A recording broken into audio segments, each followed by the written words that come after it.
पटना बिहार में राजनीतिक बयानबाजी चरम पर है, जहां केंद्रीय मंत्री चिराग पासवान ने महागठबंधन पर हमला करते हुए कहा कि 2005 में उनके पिता रामविलास पासवान ने आरजेडी से कहा था कि किसी मुसलमान को मुख्यमंत्री बनाओ, लेकिन उन्होंने ऐसा नहीं किया।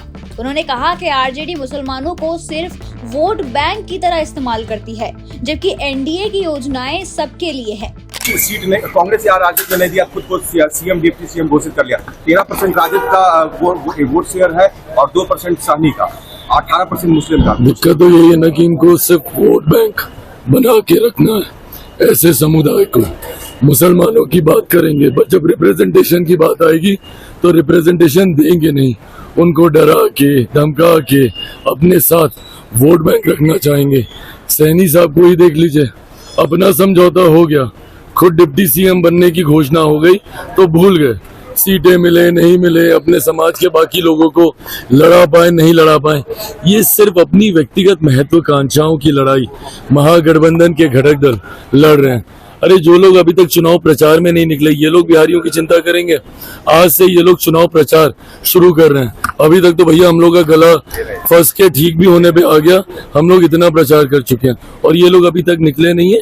इन लोगों को सिर्फ आपसी महत्वाकांक्षाओं की लड़ाई लड़नी है। बिहारियों से मुसलमानों को समझना चाहिए, मुसलमानों को समझ जाना चाहिए कि क्या। अरे तो बिल्कुल मुसलमानों को समझना चाहिए ना भैया। कौन मुसलमानों की बात कर रहा है? ये वही राजद है ना। 2005 में मेरे पिता ने कहा था ना कि भाई एक मुसलमान को आप मुख्यमंत्री बना दीजिए। क्यों नहीं बनाए थे बताइए? अगर इतने ही मुसलमान के हितैषी बने फिरते हैं, क्यों नहीं उस वक्त एक मुसलमान मुख्यमंत्री बना दिए थे? अगर उस वक्त बनाते तो सही मायनों में समझ में आता कि भैया इनका समर्पण है मुसलमानों के प्रति। पर ये कहेंगे कुछ, करेंगे कुछ, इनकी कथनी करनी में फर्क है। मुसलमान इनके लिए सिर्फ वोट बैंक है और जितनी जल्दी मुसलमान ये बात समझ जाए, भाई हम लोग कहने के लिए नहीं कहते, जितनी भी हम लोगों ने गरीब कल्याण की या जन कल्याण की योजनाएं बनाई हैं, उसमें बिना भेदभाव के हम लोगों ने देश के हर एक व्यक्ति, भले वो किसी भी जाति समुदाय से, किसी भी धर्म से आता हो, उसके लिए हम लोगों ने ये योजनाएं बनाई हैं। पर ये लोग तो उसमें भी जात देखते हैं, उसमें भी धर्म देखते हैं। तो वहीं आपको बता दें कि भाजपा सांसद रवि किशन ने कहा कि एनडीए बिहार में ऐतिहासिक जीत की ओर बढ़ रहा है। उन्होंने तंज कसा कि महागठबंधन को आपस में कबड्डी खेलने दीजिए, जनता ने पहले ही मन बना लिया है। पूरा बिहार का रूप छठ माई का आशीर्वाद बा। पूरा बिहार का मूड आप लोग जान रहे हैं क्या है। ऐसा जीत एनडीए का कभो ना हुआ था इसके पहले। ऐतिहासिक जीत की ओर है। इन लोगन के आपस में कबड्डी खेले था, कुछ नहीं है। इस वक्त बिहार का बच्चा, माँ, बहन, बेटी, माई छठ का कृपा बाटे, सीता माई का कृपा बा। देखिए ऐतिहासिक जीत होगा मोदी जी और नीतीश कुमार के लिए। आप लोग सोच नहीं सकेंगे, ये रिकॉर्ड हम बोलत है, याद रखिए ये बात। मगर मुस्लिमों को कुछ नहीं दिया गया है डिप्टी सीएम। आप सुन लाई बात, इससे पता चलता है मानसिकता क्या है। इससे पता चलता है कि इन लोगों के लिए खाली वो समुदाय एक वोट बैंक की राजनीति है और वो समुदाय अब जाग जाना चाहिए। वो समुदाय नीतीश जी के साथ रहा है, मोदी जी के भी साथ रहा है। मुस्लिम समुदाय की महिलाओं ने मोदी जी को वोट दिया है, तब ना इतनी सीट मिलती है, तब ना तीसरी बार प्रधानमंत्री बना। वो समुदाय अब जाग जाए। बहुत बड़ा वेकअप कॉल है मुस्लिम समुदाय के लिए कि देख लीजिए आप लोग सिर्फ वोट के लिए इस्तेमाल होते रहे। कांग्रेस के जमाने से, आजादी के बाद से इस समुदाय को सिर्फ इस्तेमाल किया गया है और अनाज से लेके मकान से लेके सब कुछ प्रधानमंत्री जी और इस सरकार में सुरक्षा व्यवस्था इस समुदाय को पूरा सुरक्षित रखा गया है। लेकिन वोट बैंक, वोट की राजनीति में ये समुदाय बिखर गया। हमेशा हिंदू मुसलमान विरोधियों ने करवाया, भाजपा ने कभी नहीं करवाया। कल आप जा रहे हैं छपरा चुनाव प्रचार में, वहां से आपके छोटे भाई चुनावी मैदान में खेसारी लाल यादव। देखिए भगवान कृष्ण ने, हमने तो छोटा भाई कहा था किसी को, लेकिन भगवान कृष्ण ने जब कहा, युद्ध चल रहा था महाभारत का, ये प्रकरण पूरे विश्व के सनातनियों को याद है और पूरा बिहारो सुन ले। जब युद्ध चला तो अर्जुन कहा कि ये भगवान सामने भाई है, चाचा है, परदादा है, काका बा, छोट भाई बा, वो पटीदार है, क्या करे। तो भगवान कृष्ण क्या कहे? कहे जब पटीदार, चाचा, काका, भाई, बहन जो भी तुम्हारे समक्ष है युद्ध में, वो अधर्मी हो गया, वो सनातन के खिलाफ हो गया, वो स्वार्थ में चला गया, तब चूको मत, बाण चलेगा। जैसे ही विरोधियों की आवाज जो हुई आज निकल गई कि भाई राम मंदिर का भी विरोध करने लगे। छपरा से आवाज आई, राम मंदिर का विरोध किए कि वहां हॉस्पिटल बनना चाहिए। तो वही विरोधी आज बिहार सुन ला हो, समस्त बिहार से कहते कि मां सीता के मंदिर का भी विरोध हो रहा है। यही विरोध, यही पार्टी, यही विरोधी चेहरे यूपी में भी किए, लेकिन मोदी जी, योगी जी कड़क वहां खड़े रहे, पूरा सनातन धर्म खड़ा रहा। माननीय सुप्रीम कोर्ट ने सब कुछ पक्ष को देखा और वहां भव्य मंदिर 500 साल बाद बना। अब मां जानकी का मंदिर भव्य बनने जा रहा है। ये विरोधी यहां भी मुंह उठा रहे हैं, जितने एनडीए के विरोधी हैं। तो मैं आप लोगों को सचेत कर देना चाहता हूं, इन लोगों की जमानत जब्त कर देना। तो वहीं दूसरी तरफ आरजेडी सांसद मीसा भारती ने प्रधानमंत्री मोदी पर पलटवार करते हुए कहा कि वह सरकारी खर्चे पर रैलियां करते हैं, लेकिन बिहार के मुद्दों पर बात नहीं करते। उन्होंने सवाल उठाया कि 20 साल में बिहार में एक भी फैक्ट्री नहीं लगी और बेरोजगारी पर कोई ठोस काम नहीं हुआ। किस तरह से इस देश के प्रधानमंत्री सरकारी पैसे से कितनी सभाएं इन्होंने चुनाव पूर्व की है, क्या एक बार भी उनको बिहार के बारे में बोलते सुना है कि हम बिहार को बनाने में हमारा क्या योगदान होगा? कोई विजन नहीं है इनके पास। ये आते हैं, आज भी 15-15 हेलीकॉप्टर इनका उड़ रहा है और क्या भाषण देते हैं ये लोग सभा में जाके? सिर्फ हमारे परिवार, हमारे पिताजी के ऊपर ये लोग आरोप लगाते हैं। बिहार के बारे में इनकी कोई सोच नहीं है। डबल इंजन की सरकार रही है 20 वर्षों तक, एक भी फैक्ट्री लगाई है क्या, मैं आपसे पूछना चाहती हूँ। ना इसकी चर्चा करते हैं ये लोग। आखिर ये बिहार इस बार युवा वोटर बहुत ज्यादा है, क्या युवाओं के बारे में इन लोगों ने कभी सोचा है कि ये बेरोजगारी कैसे दूर होगी, पलायन कैसे रुकेगा? बिहार लैंडलॉक इलाका है, मैं जानती हूँ कि यहाँ कोई समुद्र नहीं है, यहाँ कुछ नहीं हो सकता है, लेकिन फैक्ट्री तो लग सकती है। लेकिन एनडीए गठबंधन और प्रधानमंत्री से लेकर बड़े बड़े नेता सिर्फ आते हैं और बिहार को ये कहते हैं कि आपके लिए स्पेशल ट्रेन चलवा दिए हैं गुजरात के लिए। अरे प्रधानमंत्री जी, अगर आप बिहार के बारे में सोचते तो कहते गुजरात में जाकर ये भाषण देते गुजरातियों को कि ये गुजरातियों तुम्हारे लिए यहाँ से ट्रेन चलवाए हैं, बिहार में जाके तुम लोग। तो वहीं आपको बता दें कि प्रधानमंत्री नरेंद्र मोदी ने कहा कि अक्टूबर 2005 में बिहार को जंगल राज से मुक्ति मिली थी। उन्होंने आरोप लगाया कि कांग्रेस और आरजेडी ने मिलकर विकास के रास्ते में रुकावटें डाली और जनता से बदला भी लिया। 2005 का अक्टूबर महीना ही था जब बिहार ने जंगल राज से मुक्ति पाई थी। नीतीश जी के नेतृत्व में एनडीए का सुशासन शुरू हुआ था, लेकिन उस दौर में 10 साल तक केंद्र में कांग्रेस आरजेडी की सरकार रही। कांग्रेस आरजेडी ने नीतीश जी के सामने भांति भांति के रोड़े अटकाए। बिहार का नुकसान करने में दिल्ली में बैठी हुई कांग्रेस और आरजेडी की सरकार ने 10 साल तक कोई कमी नहीं रखी थी। आरजेडी बिहार के आप लोगों से बदला लेती रही कि आपने नीतीश जी को वोट क्यों दिया, नीतीश जी की सरकार क्यों बनाई।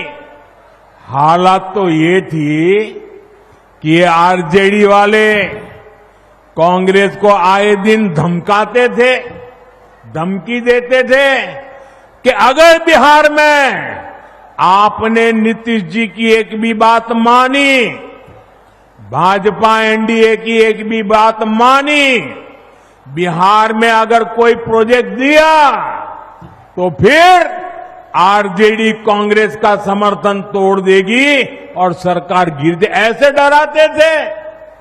तो वहीं मुख्यमंत्री नीतीश कुमार ने कहा कि पिछली सरकार ने जनता का नहीं बल्कि अपने परिवार का विकास किया है। उन्होंने कहा कि जब सत्ता से हटाना पड़ा तो लालू यादव ने अपनी पत्नी को मुख्यमंत्री बना दिया। नीतीश ने कहा कि एनडीए बिहार के विकास के लिए प्रतिबद्ध है। कि पहले जो सरकार थी, आपको मालूम है, उसको मौका मिला था, उसको भी मौका मिल गया था 15 साल। अब तो 7 वर्ष में जो बनाया गया था उसको हटना पड़ा। अब कभी कोई महिला के लिए कोई काम किया था, लड़का और लड़की के लिए कोई पूछा था, और जो उसको हटना पड़ा था तो अपनी पत्नी को, अपने वाइफ को वहीं पर बनवाया था। तो यही सब न धंधा करता है। इसलिए आप उन लोगों का जान लीजिए, किसी के लिए कोई नहीं काम किया, आई सब अपने परिवार के लिए काम कर रहा। अभी आप हम लोगों को देख लीजिए, कोई अपने परिवार के लिए काम नहीं करता है, परिवार कोई भी परिवार करने के लिए, और सब के सब ये लोग आप जान लीजिए अपने परिवार का, पत्नी का बनाया, बेटा बेटी यही कर रहा, तो गड़बड़ कर रहा है। आज जानते हैं 2 बार गलती हुआ था, हम लोगों के पटिया में भी 2 बार 1.5 महीना के लिए उसको ला, हमने तो देखा सब गड़बड़ है, उसको हटा दिया और कहा जहां से हम लोगों का शुरू हुआ वही रहेगा, कभी बाएं दाएं इधर नहीं होगा। और इस प्रकार से जो हम लोग इन्हीं के साथ रहेंगे सब दिन के लिए। तो वहीं महागठबंधन के मुख्यमंत्री पद के उम्मीदवार तेजस्वी यादव ने कहा कि जो काम सरकार 20 साल में नहीं कर सकी वो 20 महीने में करेंगे। उन्होंने कहा कि वह बिहारी है और बाहरी से नहीं डरते। तेजस्वी ने दावा किया कि भाजपा नीतीश कुमार को दोबारा मुख्यमंत्री नहीं बनाना चाहती है। जो 20 साल में ये सरकार नहीं कर पाई है, 20 महीने में तेजस्वी इस काम को पूरा करने का काम करेगा। आज एनडीए का सीएम का चेहरा कौन होगा पता नहीं है। अमित शाह कह दिए कि अब जब चुनाव हो जाएगा तो विधायक लोग तय करेगा कि मुख्यमंत्री का चेहरा कौन होगा। यानी एक बात तो तय है, नीतीश कुमार जी को अमित शाह और भाजपा के लोग दोबारा मुख्यमंत्री बनाने नहीं जा रहे। उनको हाईजैक कर लिया चाचा जी को। चाचा जी कितना बार यहाँ आए, हम लोग मुख्यमंत्री बनाए, लेकिन चाचा जी का स्वभाव आप लोग जानते हैं, होने से होने, होने से होने। लेकिन हमको दुख है इस बात का कि भाजपा के लोग उनके साथ अन्याय करने का काम कर रहे हैं। हम लोगों का प्रेस कॉन्फ्रेंस हुआ साझा, महागठबंधन के लोगों ने हम पर भरोसा जताया, मुख्यमंत्री का चेहरा बनाया, लेकिन हम आप लोगों से कहना चाहते हैं, तेजस्वी सीएम बनेगा तो बिहार की 14 करोड़ भी सीएम बनाएंगे। भाई हमारे चाचा बोलते थे 20 में, कहां से लाएगा 10 लाख नौकरी, अपने बाप के पास से लाएगा पैसा। लेकिन तेजस्वी जब 17 महीने आया तो अपने चाचे के हाथ से नियुक्ति पत्र बंटवाने का काम किया, हमने राह दिखा दिया। आज वो लोग भी नौकरी की बात कर रहे हैं। जो लोग कहते थे असंभव है, नौकरी नहीं दिया जा सकता, आज वो भी कह रहे हैं कि वो आएंगे तो नौकरी देंगे। पहले 2-2 करोड़ रोजगार मोदी जी कहाँ है, हर साल दे रहे थे, पहले उसका तो हिसाब कीजिए। 11 साल यानी 22 करोड़ नौकरी कहाँ है। तेजस्वी ने जो कहा वो किया, और जो कह रहा है वो करेंगे। अरे मोदी जी फैक्ट्री लगाइएगा गुजरात में और विक्ट्री चाहिए बिहार में। ऐसा होने वाला बिहार, देखो हम बिहारी हैं, हम लोग डराए वाला नहीं है, बाहरी से डराए वाला है? अरे जब लालू जी मोदी जी से नहीं डराए तो लालू जी को लड़कियां डरा जाएगा? ईडी, सीबीआई, इनकम टैक्स लगातार जो है केस मुकदमा छापा मारी, हमारे उम्मीदवारों का नामांकन रद्द करवाना, उम्मीदवारों को छापा मरवाना। बताइए, 2 लोग गुजरात से आकर के बिहार चलाने का काम कर रहे हैं। बताओ सहरसा के लोगों, बिहार को बिहारी चलाएगा कि बाहरी चलाएगा? अरे बिहार को बिहारी चलाएगा कि बाहरी चलाएगा? बिहारी चलाएगा कि नहीं चलाएगा? आज देखिए जगह जगह लोग घूम रहे हैं। पहले हिसाब मांगिए, भाजपा ने क्या किया 11 साल, 20 साल बिहार में क्या किया इन लोगों ने। तो वहीं आपको बता दें कि गृह मंत्री अमित शाह ने सिवान में कहा कि शहाबुद्दीन जैसे 100 अपराधी भी आ जाए तो बिहार की जनता को कोई नुकसान नहीं पहुंचा सकते। उन्होंने कहा कि लालू प्रसाद यादव ने उनके बेटे को टिकट देकर फिर साबित कर दिया है कि आरजेडी अपराधियों के साथ खड़ी है। मैं सिवान की जनता को मनपूर्वक सलाम करने के लिए यहाँ आया हूं,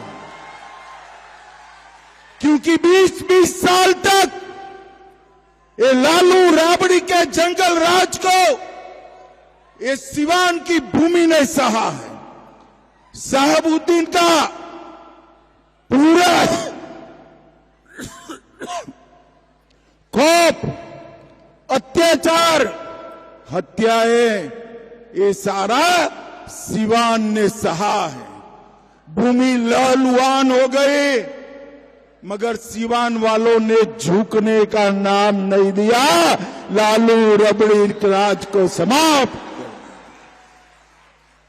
20 साल तक एक category history sheeter Shahabuddin 75 case, 2 कारावास, ट्रिपल मर्डर, एसपीएस सिंगल पर हमला, चंद्रशेखर और 2 साथियों का हत्या, छोटालाल गुप्ता का हत्या, मुन्ना चौधरी का हत्या, व्यवसायियों के बेटे को तेजाब में नहलाकर गला दिया था। मगर मेरे सिवान के बहादुर जनता शहाबुद्दीन को कभी सरेंडर नहीं हुए। शहाबुद्दीन को कभी सरेंडर। हमारे ओम प्रकाश जी बैठे, ओम प्रकाश जी आगे आओ। शहाबुद्दीन के सामने ओम प्रकाश जी को आपने सांसद बनाकर भेजा। और भाइयों बहनों, आप सभी लोग एकजुट हो जाइए, एक मुश्त हो जाइए। इसी शहाबुद्दीन के बेटे को रघुनाथपुर से फिर से एक बार लालू ने खुद टिकट देने का काम किया है। मगर मैं सिवान वालों को कहने आया हूं, अब नरेंद्र मोदी और नीतीश कुमार का राज है। 100 शहाबुद्दीन आ जाए, किसी का बाल बांका नहीं हो सकता। सिवान वालों, यही भूमि से लालू रबड़ी को जवाब दे दो। फिर से जंगल राज को नहीं आने देंगे, ओसामा को नहीं जीतने देंगे, शहाबुद्दीन की विचारधारा को नहीं जीतने देंगे। तो वहीं दूसरी तरफ बेगूसराय में प्रधानमंत्री नरेंद्र मोदी ने कहा कि आरजेडी और कांग्रेस दोनों परिवार बेल पर बाहर हैं। उन्होंने आरोप लगाया कि दोनों पार्टियां टिकट बेचती हैं और घोटाले भी करती हैं। मोदी ने कहा कि बिहार अब भ्रष्टाचार नहीं बल्कि विकास पर भरोसा करता है। साथियों, आपको याद रखना है, आरजेडी कांग्रेस का नाम सुनते ही ये निवेशक भाग जाते हैं, जो नौकरी का लालच देकर गरीब का खेत अपने नाम लिखवाते हैं। ऐसे लोग नौजवानों को कभी नौकरी नहीं देंगे। अच्छा साथियों, आप इतनी बड़ी तादाद में यहां हैं, आप मेरा एक काम करेंगे, सबके सब जरा बताओ, मेरा एक काम करेंगे, ऐसे नहीं, जोर से बताओ। तो एक काम करिए, आपके पास मोबाइल तो होगा ही होगा, जरा मोबाइल फोन बाहर निकालिए, जरा मोबाइल फोन बाहर निकाल करके जरा मोबाइल की लाइट जला दीजिए। ये मोबाइल कांग्रेस के समय में बहुत महंगा था और विदेश से मंगाना पड़ता था। कांग्रेस के समय में देश में मोबाइल बनाने वाले, जरा आप आवाज बंद करो भाई, आपका उत्साह मैं समझता हूं, जरा आवाज बंद करो। मोबाइल फोन बनाने वाली कांग्रेस के जमाने में सिर्फ 2 फैक्ट्रियां थी। आपकी लाइट चालू रखो। अब देश में मोबाइल फोन बनाने वाली 200 से ज्यादा फैक्ट्रियां हैं। भाजपा एनडीए सरकार की वजह से आज डेटा भी बहुत सस्ता हो गया है।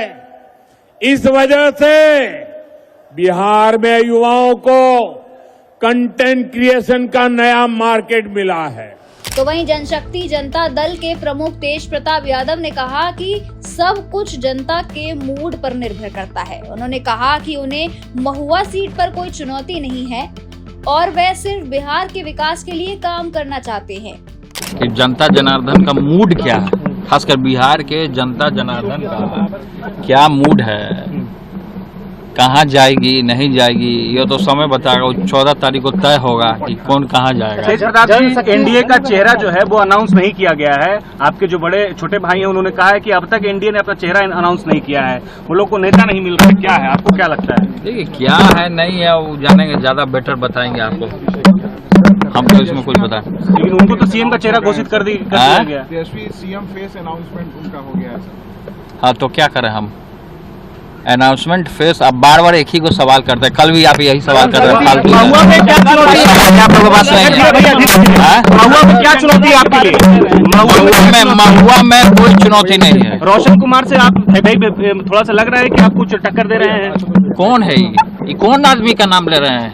21 आदमी का नाम उम्मीदवार हैं, उन पर भरोसा देता है। कौन आदमी का नाम, किस आदमी का आप नाम ले रहे हैं? फालतू आदमी लोग का। तो लोजपा के जो उम्मीदवार है उनसे आपका कंपटीशन है? वहाँ जो उम्मीदवार है लोजपा के, एक तरफ महागठबंधन है, दूसरी तरफ एनडीए है और एक तरफ जनशक्ति जनता दल है। जनशक्ति जनता दल की लड़ाई किससे आप मान रहे हैं? देखिए हम जनशक्ति जनता दल हम किसी से लड़ना नहीं चाहते। अच्छा, समझे, हम किसी को अपना दुश्मन नहीं मानते। अच्छा, और लोग भले दुश्मन माने ना माने वो उनका मामला हो सकता है, लेकिन हमारा जो है एजेंडा काम करने का कि जिस तरीके से बिहार जूझ रहा है, हत्या से, बलात्कार से, बेरोजगारी से, पलायन से, ये मुद्दा है, ये इशू है। तो इसको लेकर के हम जनता के बीच में जा रहे हैं। अच्छा, आपके विधायक जीत कर आए तो किसको सपोर्ट करेंगे? किसको सपोर्ट करेंगे? वो तो बात का बात होगा, वो देखा जाएगा किसको समर्थन करना। अखिलेश यादव आ रहे हैं सर राजद के चुनाव प्रचार करने के लिए, आप बुलाएंगे तो आएंगे सर? आप उनसे कॉन्टेक्ट किए? अब देखिए अखिलेश यादव आए चाहे कोई आए, कौन क्या, हम अपने आप में ब्रांड है। अच्छा। वो अखिलेश यादव अपने जगह अपने ब्रांड है। कोई स्टार प्रचारक नहीं है जनता दल के लिए? हम तो खुद ही हैं जनशक्ति जनता दल में स्टार प्रचारक। आप खुद स्टार प्रचारक मान रहे खुद को? हाँ तो आप संभव है कि आप पूरे बिहार में कर पाए प्रचार? काहे नहीं संभव है, काहे नहीं संभव है? आप संभव का बात कर रहे हैं, फालतू का बात कर रहे हैं। एक तरफ मोदी जी है, तेज प्रताप जी, मोदी जी एक तरफ है। मोदी जी को पता है कि चंदन तिलक हम लगाते हैं। जाइए। तो वहीं आपको बता दें, जनसुराज पार्टी के संस्थापक प्रशांत किशोर ने कहा कि बिहार की जनता राजनीतिक गुलामी में फंसी है। उन्होंने कहा कि गुजरात में बुलेट ट्रेन बन रही है, जबकि बिहार के युवा छत पर घर जाने के लिए ट्रेन की सीट को तरसते हैं। जनसुराज का पूरा अभियान इसी चंपारण के पवित्र भूमि से, भितिहरवा से आज से 3.5 साल पहले शुरू हुआ था और इस संकल्प के साथ शुरू हुआ था कि पिछले 20-30 सालों से जो बिहार के लोगों की राजनीतिक बंधुआ मजदूरी है, जहां लालू जी के डर से लोग नीतीश भाजपा को और भाजपा के डर से लोग लालू जी को वोट देने के लिए मजबूर रहे हैं, उस राजनीतिक बंधुआ मजदूरी को खत्म करने के लिए पूरे बिहार के 1 करोड़ लोगों ने मिलकर ये नया विकल्प बनाया है। ऐसा विकल्प जहां आपके बच्चों की चिंता हो, आपके बच्चों के लिए पढ़ाई और रोजगार हो, और आज वही पौधा वट वृक्ष बनकर यहाँ पर एक विकल्प के सामने लोगों के सामने उपलब्ध है।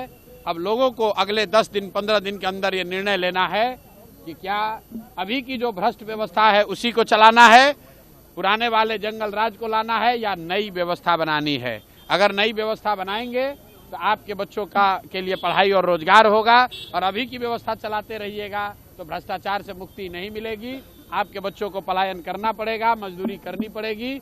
इसीलिए सारे लोगों से मेरा अनुरोध है कि इस बार जगिए, जाति धर्म से ऊपर उठकर, नाली गली पैसे 500 रुपए मुर्गा भात से ऊपर उठकर अपने और अपने बच्चों के लिए बस्ता छाप पर वोट दबाइए, बटन दबाइए और जन स्वराज की व्यवस्था बनाइए, ताकि बिहार में एक नए युग की शुरुआत हो सके।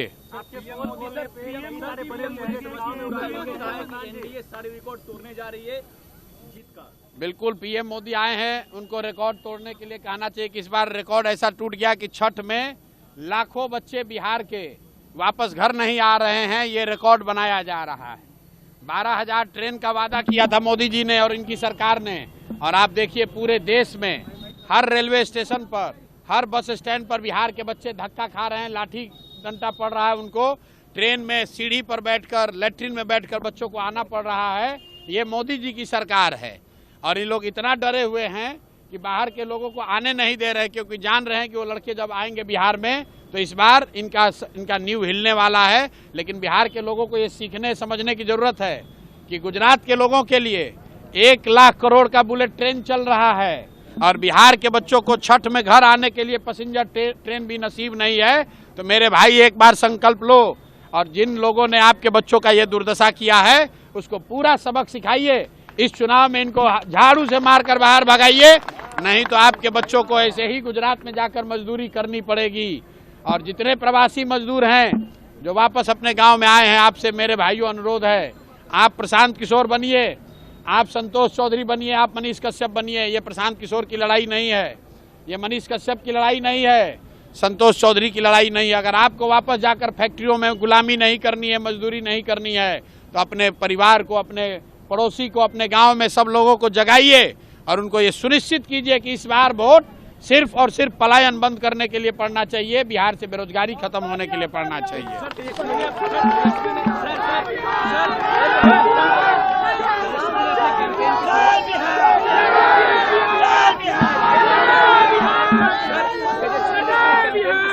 कहा कि मुख्यमंत्री मैं बनूंगा तो पूरे बिहार की जनता मुख्यमंत्री बनेगी, और साथ में कहा कि जो सरकार 20 साल में नहीं कर पाई हम 20 महीने में करके दिखाएंगे। अब थोड़े दिन में तेजस्वी यादव कहेंगे कि हमको मुख्यमंत्री बनाइएगा तो बिहार को सोने का लंका बना देंगे। अब यही कहना बाकी है। 18 बरस में इनके माँ बाप और ये लोग बिहार को लूट के कंगाल बना दिया। अब कह रहा है कि फिर से हमको बनाइए ताकि हम फिर से और लूटें। 15 साल में जब लालू यादव की सरकार थी तो बिहार में किस तरह का जंगल राज था वो एक एक आदमी को याद है, कोई उस झांसे में पड़ने वाला नहीं है। तेजस्वी यादव वो बूढ़ा शेर है, आप कहानी सुने हैं ना, जब शेर बूढ़ा हो जाता है तो सोना का कंगन लेकर बैठता है ताकि कोई राहगीर चलता हुआ सोने के कंगन के लालच में शेर के पास आए, और जब आएगा तो शेर उसको खाएगा। भैया जो बाघ है, शेर है, वो मांस ही खाएगा, वो दूध नहीं पिएगा। अगर उसको आप वोट दीजिएगा तो फिर से जंगल राज आएगा, फिर से अपहरण रंगदारी यहाँ पर होगा। अगर उससे बचना चाहते हैं तो जन स्वराज का बस्ता दबाइए अपने बच्चों के पीठ से। अगर मजदूरी का बोरा हटाना है तो स्कूल का बस्ता बांधिए। पढ़ाई ही वो रास्ता है जिससे बिहार में सुधार होगा। अगर आपके बच्चे पढ़ेंगे नहीं तो उनको जीवन भर मजदूरी ही करना पड़ेगा। जब तक बिहार के लोग ये नहीं समझेंगे तब तक बिहार का भला नहीं हो सकता है। चलिए कि यहाँ बिहार में पहले बूथ लूटा जाता था। अमित शाह आजकल नया शुरू किए हैं उम्मीदवार लूटने का। तो पहले कुछ बूथ लूटा जाता था तो दूसरे गांव में लोग दबा के उसके खिलाफ वोट देते थे, उनको हराते थे। तो इस बार जो तीन गो 4 गो उम्मीदवार लूटे हैं अमित शाह, तो आज एक सूद समेत उनको वापस कर दिए गोपालगंज में, और बाकी का हिसाब बिहार की जनता करेगी।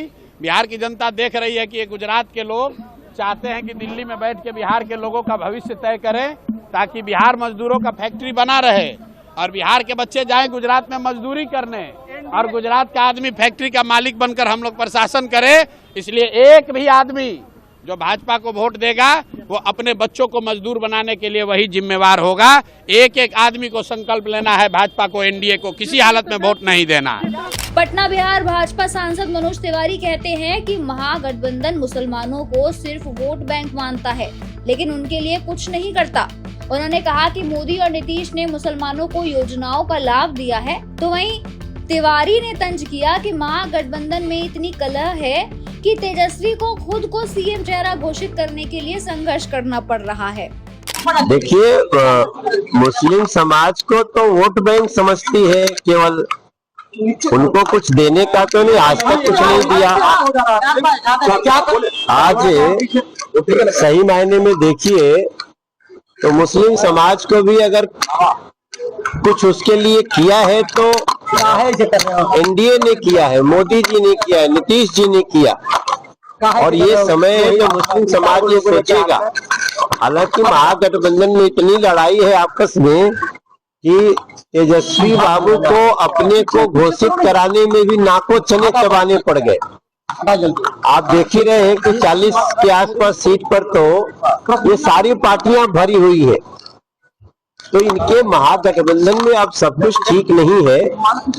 अभी से आयुवाश के लिए ये भले घोषित कर लिए, लेकिन लग तो राहुल गांधी जी को तेजस्वी जी स्वीकार है, न तेजस्वी को राहुल गांधी जी स्वीकार है, और ये लोग सिर्फ अपने अपने भलाई चाहते हैं। ये न तो मुस्लिम समाज की भलाई चाहते हैं और न तो बिहार के लोगों की भलाई। खेसारी लाल यादव कह रहे हैं कि मनोज तिवारी और रवि किशन का कोई आइडेंटिटी नहीं है, आपको आसाराम के तुलना कर दी। कोई बात नहीं, छोटा भाई है, कुछ कहेगा। सर एक सवाल सर, कांग्रेस के सांसद हैं इमरान मसूद, उन्होंने कहा है कि भगत सिंह और फिलिस्तीन हमास जो है वो दोनों एक समान है, जमीन के लिए आतंकवादी संगठन है हमास, उसकी तुलना भगत सिंह से कर दी, शहीद भगत सिंह से।